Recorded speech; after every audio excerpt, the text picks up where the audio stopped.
Steve Nadjar. Et bonjour Chérif Guémour. Bonjour Steve, bonjour tout le monde. Merci d'avoir accepté notre invitation cet après-midi. Vous êtes journaliste à SoFoot, auteur notamment des livres Terrain miné et plus récemment Remontada chez Larousse. La plupart des médias consacrent leur une ce matin à la mort du footballeur Pelé. Il était un roi, écrit l'équipe. Seleção renchérit Libération. Chérif Guémour, que représente Pelé dans l'histoire du football, dans l'histoire du sport ? Les deux, c'est-à-dire la plus grande star, la première grande star mondiale, mais je dirais universelle de l'histoire du sport, ne serait-ce que par les deux syllabes magiques, Pelé, qui sont prononçables dans toutes les langues, sous toutes les latitudes, et le football étant le sport le plus populaire du monde. Voilà, ça boucle la boucle. Un nom, une discipline et le numéro 1 dans cette discipline. Et le numéro 1 chronologique aussi. Et au-delà de ça, si on devait le comparer, comme on le fait souvent dans des débats qui n'en finissent plus, avec d'autres grandes stars du football, Maradona, Cruyff, ou plus récemment Cristiano Ronaldo ou Messi, comme expert du football, vous le considérez malgré tout au-dessus pour toujours ? C'est le premier meilleur. C'est-à-dire que c'est le meilleur. Il y a eu d'autres meilleurs footballeurs avec les différentes époques, sauf que lui, il a été le premier. Et c'est lui qui a, un peu comme les Beatles ont inventé la grammaire de la pop musique. En plus, par la suite, les Beatles ont été égalés, voire dépassés par des grands artistes, des grands groupes. Pelé, c'est pareil. C'est lui qui a dicté un peu la grammaire du football. Les gestes les plus fous, les plus insolents, les buts les plus extraordinaires, c'est lui qui les a marqués en premier. Pour tous les dribbles, les crochets, les bicyclettes, les slaloms où il part pratiquement de son but, il dribble tout le monde et puis il finit. Messi l'a fait, Cristiano l'a fait, Cruyff l'a fait, Maradona l'a fait, sauf que Pelé l'a fait avant eux. Et en plus de ça, c'est pas que le côté buteur ou dribbleur, il y avait le côté aussi l'emprise sur le jeu, sur le match, sur les joueurs, sur le public. C'est à ça qu'on reconnaît les grands joueurs. Un peu comme Messi a dominé la dernière Coupe du Monde, qu'on aime ou qu'on n'aime pas, hein, je veux dire, il y a pas. Pelé avait une emprise sur le jeu. Donc évidemment, les adversaires le craignaient, il donnait confiance à ses coéquipiers, et il vibrait les foules. Vous le présentiez à l'instant, Chérif Guémour, comme la première star mondiale du football. Et c'est finalement également le symbole de la mondialisation du football à l'orée des années 60-70 ? Le tout début, parce que le football n'était pas aussi télévisé. Il faut vraiment attendre 1970 avec la Coupe du Monde en couleur et en mondovision. En plus, c'était pas facile parce qu'il y avait le décalage horaire.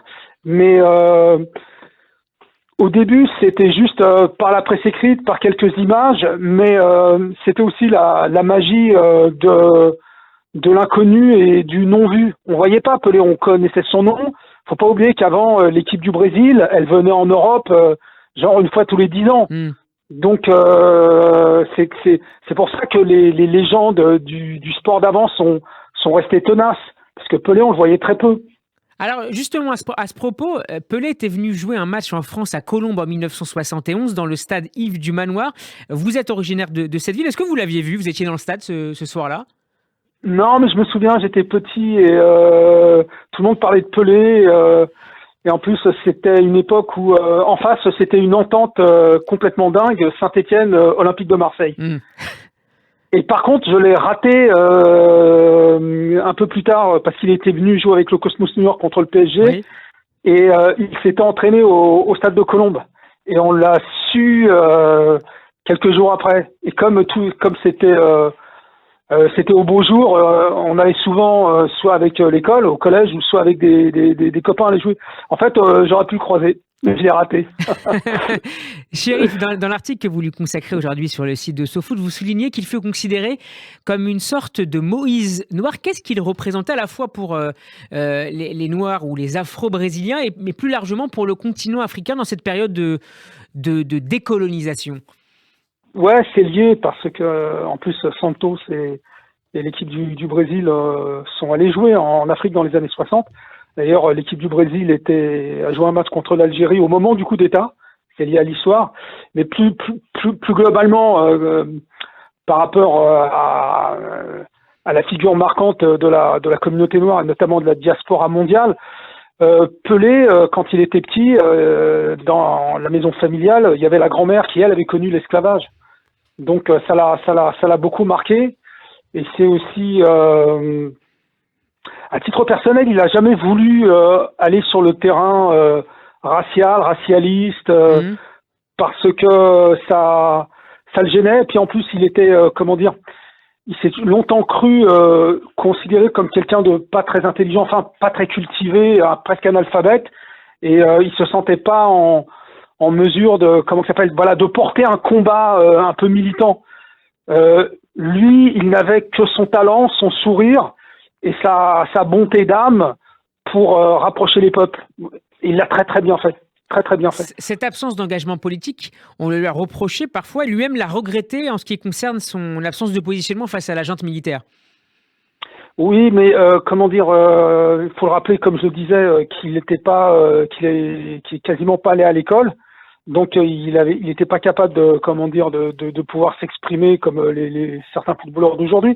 La deuxième chose, c'est qu'il était tout le temps en tournée. Faut pas oublier qu'à l'époque, les footballeurs n'avaient pas les salaires faramineux qu'ils touchent aujourd'hui. Donc, ils étaient toujours obligés de tourner dans le monde entier.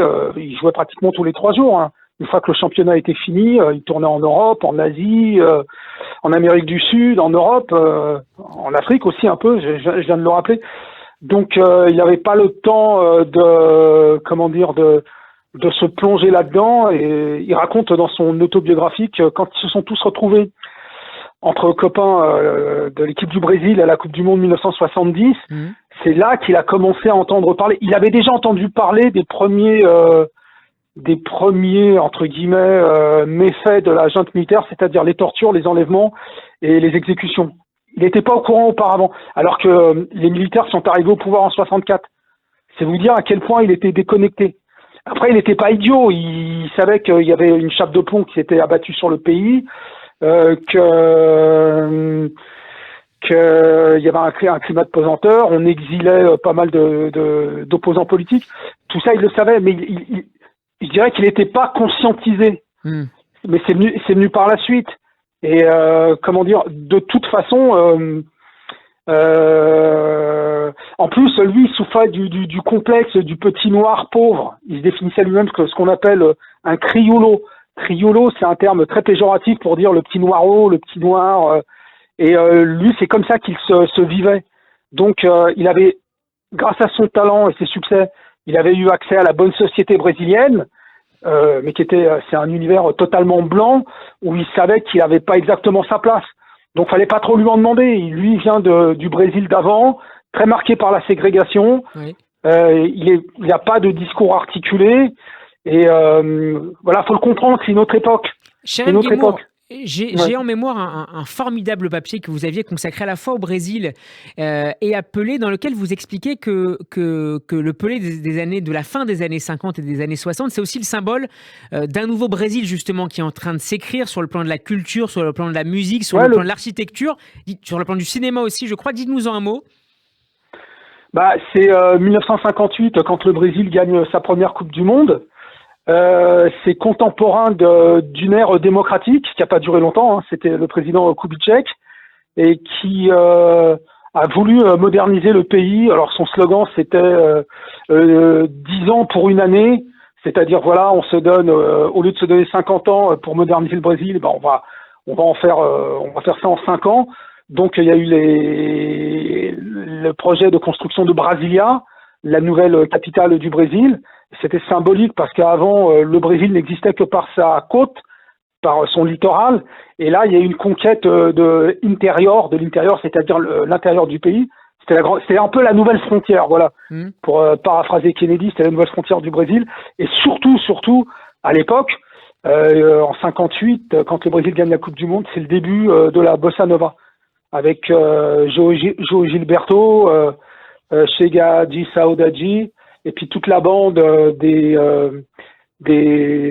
bossanovistes, Donc voilà, on appelle cette période le Brasil Novo, c'est-à-dire le nouveau Brésil, c'est-à-dire qui triomphe en sport enfin en 58 avec la Coupe du Monde, dans le sport roi, faut pas l'oublier.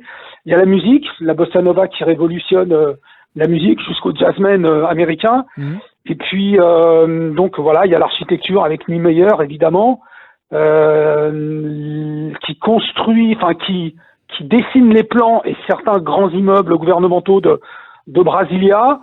Et puis voilà, il y a la conquête avec les fameux camionneurs. Et la meilleure illustration, je vous recommande à tous, hein, si vous l'avez pas déjà vu plusieurs fois, c'est l'Homme de Rio. Ouais. Quand vous regardez l'Homme de Rio avec Belmondo, vous voyez, c'est un Brésil, il y a que des chantiers. Et on est encore, alors l'Homme de Rio, ça doit être 63-64. Et vous avez une idée un peu d'un pays qui commence à se développer avec les camions, les chantiers. Voilà, c'est un Brésil en construction. Une dernière question très, très brève, Chérif Guémour. Pelé avait adoubé d'une certaine manière Kylian Mbappé. Est-ce que l'attaquant du PSG peut être considéré aujourd'hui comme un possible héritier ? Tout à fait, tout à fait. Pelé a souvent dit un tel est mon héritier, un tel est mon héritier. Il a fait ça avec Neymar, avec Robinho aussi à un moment, ouais. Et puis d'autres. Non, Mbappé, c'est beaucoup plus profond, beaucoup plus sincère. Il retrouve avec Mbappé le jeune buteur qu'il avait été en 58, ouais. Comme Mbappé l'avait été en 2018. Et surtout, il y a une sorte de transmission, je dirais, par la couleur de peau, c'est inévitable. Je pense que Pelé a transmis, a vu en Mbappé celui qui porterait le message que lui n'a pas supporté. Parce que Pelé a dû se faire tout petit, a dû raser les murs. Et avec Mbappé, dans un autre pays qui est la France, hein, mais c'est toujours la condition des Noirs, je pense qu'il a vu en Mbappé, outre le grand footballeur qu'il est, Mbappé, parce que c'est le plus grand footballeur actuel, et il a vu aussi qu'il était représentant, entre guillemets, de la communauté noire, de la diaspora noire, appelez ça comme vous voulez, et surtout quelqu'un de décomplexé, prêt à porter tous les messages et à mener tous les combats. Merci beaucoup, Chérif Guémour, d'avoir été avec nous. C'était toujours un plaisir de vous recevoir sur Radio J. Je rappelle le titre de vos derniers livres, Terrain miné et Remontada. À très bientôt. Bon après-midi à vous et bonne année. Radio J.